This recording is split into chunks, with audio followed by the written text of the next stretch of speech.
ഈ സർവകലാശാലയിലെ പോരാട്ടത്തിലേക്ക് കേരള സർവകലാശാല വൈസ് ചാൻസലറുടെ നിർദ്ദേശം അംഗീകരിക്കാതെ e filing providers super admin access വി സിക്ക് മാത്രം നൽകണമെന്നായിരുന്നു വൈസ് ചാൻസലറുടെ ആവശ്യം.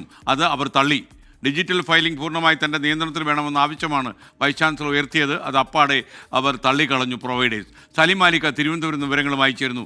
സലീം, യഥാർത്ഥത്തിൽ ഈ ഫയൽ ഞാൻ നോക്കില്ല എന്ന് വൈസ് ചാൻസലർ പറയുമ്പോഴും രജിസ്ട്രാർക്ക് ഈ ഫയൽ അയക്കേണ്ട എന്നൊക്കെ പറയുമ്പോൾ ആ ഫയലിൽ ഉൾപ്പെടുന്ന ജീവിതം വിദ്യാർത്ഥികളുടെ ആയിരിക്കും കൂടുതലും എന്നുള്ള യാഥാർത്ഥ്യം ഇവർ മറന്നുപോകുന്നു.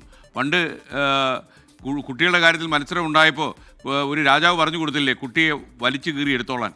അപ്പോൾ അമ്മ കുട്ടിയെ വിട്ടുകൊടുത്തൊരു സംഭവം ഉണ്ടല്ലോ എന്ന് പറയുന്ന പോലെ ഈ വൈസ് ചാൻസലർ കൂടുതൽ ഉത്തരവാദിത്വം കാണിക്കേണ്ട സമയമാണ്. കാരണം ഇവർ തള്ളിക്കളയുന്ന ഓരോ ഫയലും അവിടുത്തെ ഒരു വിദ്യാർത്ഥിയുടെ ലൈഫാണ് എന്ന് ഇവരെന്ന് തിരിച്ചറിയുമോ? ഇവരുടെ പോരാട്ടം കഴിയുമ്പോൾ അവസാനം ബാക്കിയാകുന്നത് ബലിയാടായ കുട്ടികളാകുമോ എന്നാണ് എൻ്റെ പേടി.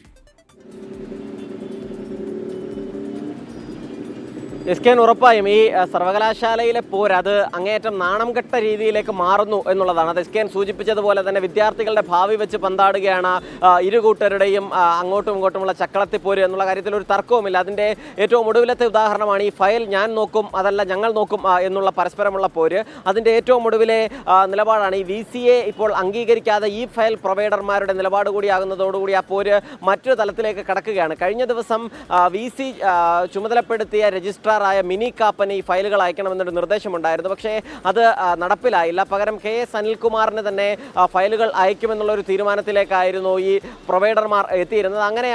അങ്ങനെയെങ്കിൽ താൽക്കാലിക രജിസ്ട്രാറുടെ ചുമതലയുള്ള മിനി കാപ്പൻ അയക്കാതെ തനിക്ക് നേരിട്ട് VC തനിക്ക് നേരിട്ട് അയക്കണമെന്ന് മോഹനൻ കുന്നുമേൽ പറഞ്ഞത്. അതിൻ്റെ ഭാഗമായി നേരിട്ട് ഇതുമായി ബന്ധപ്പെട്ട സർവീസ് പ്രൊവൈഡർമാരെ ബന്ധപ്പെടുകയായിരുന്നു മോഹനൻ കുന്നുമേൽ. പക്ഷേ അപ്പോഴും കെൽട്രോണാണ് തങ്ങളെ ഏൽപ്പിച്ചത്. ഈ ഫയൽ നീക്കവുമായി ബന്ധപ്പെട്ടുള്ള ജോലി തങ്ങളെ ഏൽപ്പിച്ചത് കെൽട്രോണാണ്. അതുകൊണ്ട് തന്നെ കെൽട്രോൺ പറയുന്നവർക്ക് മാത്രമേ തങ്ങൾക്ക് ഫയൽ അയക്കാൻ കഴിയൂ എന്നൊരു നിലപാടാണ് ഇപ്പോൾ അവർ സ്വീകരിച്ചിരിക്കുന്നത്. അതോടുകൂടി തൽക്കാലം സിൻഡിക്കേറ്റ് ചുമതലപ്പെടുത്തിയ രജിസ്ട്രാറായ KS അനിൽകുമാർ തന്നെയാകും ഫയൽ നോക്കുക. ഈ ഫയൽ നോക്കാനുള്ള പൂർണ്ണ അധികാരം തനിക്ക് വേണം എന്നുള്ളതായിരുന്നു ഈ ആവശ്യം. സൂപ്പർ അഡ്മിൻ ആക്സസ് തനിക്ക് മാത്രമായി നൽകണം എന്നുള്ളതും മോഹനൻ കുന്നുമേൽ ആവശ്യപ്പെട്ടു. ഈ രണ്ടാവശ്യവും അംഗീകരിച്ചിട്ടില്ല എന്നുള്ളതാണ് നിലവിലെ സ്ഥിതി. ടെക്നോ പാർക്കിലെ ഒരു സ്വകാര്യ കമ്പനിയാണ് ഇതുമായി ബന്ധപ്പെട്ട ഈ ഫയൽ നീക്കങ്ങൾ യൂണിവേഴ്സിറ്റിയിൽ നടത്തുന്നത്. അതുമായി ബന്ധപ്പെട്ട് കഴിഞ്ഞ ദിവസം ഈ VC ചുമതലപ്പെടുത്തിയ രജിസ്ട്രാറും ഒപ്പം തന്നെ സിൻഡിക്കേറ്റ് ചുമതലപ്പെടുത്തിയ രജിസ്ട്രാറും തമ്മിലൊരു തർക്കവും ഉണ്ടായിരുന്നു ഫയൽ തനിക്ക് അയക്കണമെന്നുള്ള കാര്യവുമായി ബന്ധപ്പെട്ട്. മാത്രമല്ല ഒരു ഫയലും അതുമായി മിനി കാപ്പൻ്റെ അടുത്തേക്ക് പോകുന്നുമില്ല. യൂണിവേഴ്സിറ്റി ജീവനക്കാർ ഉൾപ്പെടെയുള്ളവർ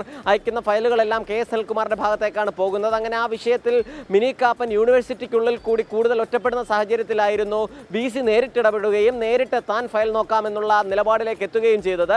ഒരു രജിസ്ട്രാർക്കും, അതായത് മിനി കാപ്പനും അനിൽകുമാറിനും ഉൾപ്പെടെ ഒരു രജിസ്ട്രാർക്കും ഒരു ജീവനക്കാർക്കും ഫയൽ നൽകേണ്ടതില്ല, താൻ നേരിട്ട് നോക്കിക്കൊള്ളാമെന്നൊരു നിലപാടെടുത്തതിന് പിന്നിലും അങ്ങനെയുള്ളൊരു തീരുമാനമായിരുന്നു. പക്ഷേ ആ തീരുമാനവും അംഗീകരിക്കാൻ ഇപ്പോൾ ഈ ഫയൽ പ്രോസസ്സ് ചെയ്യുന്ന പ്രൊവൈഡർമാർ അംഗീകരിക്കാതായതോടുകൂടി SKN തുടക്കത്തിൽ സൂചിപ്പിച്ചതുപോലെ വലിയ പ്രതിസന്ധിയിലാകുന്നത് യൂണിവേഴ്സിറ്റിയിലെ കുട്ടികളുടെ ജീവിതമാണ് എന്നുള്ള കാര്യത്തിൽ ഒരു തർക്കവുമില്ല. SKN ഓക്കെ, സലീം മാലിക്, ഇതൊക്കെ ടൈം ബൗണ്ട് ആയിട്ട് ചിലപ്പോൾ ഡിഗ്രി വാങ്ങാനുള്ളവരോ അതല്ലെങ്കിൽ അങ്ങനെയൊക്കെയുള്ള കലാശാല ഡോക്യുമെൻറ്റ്സ് വാങ്ങാനുള്ളവർക്ക് സമയത്ത് കിട്ടിയില്ല എന്നുണ്ടെങ്കിൽ അവർക്കുണ്ടാകുന്ന ബുദ്ധിമുട്ട് ഇവരൊക്കെ ഈ മുതിർന്ന ആളുകൾ മനസ്സിലാക്കുന്നുണ്ടോ എന്നറിയില്ല. പ്രായമായവരുടെ കുട്ടിത്വമാണ് ഇപ്പോൾ കണ്ടുകൊണ്ടിരിക്കുന്നത്. കുട്ടികളുടെ കുട്ടിത്വം നമുക്ക് താങ്ങാൻ പറ്റും.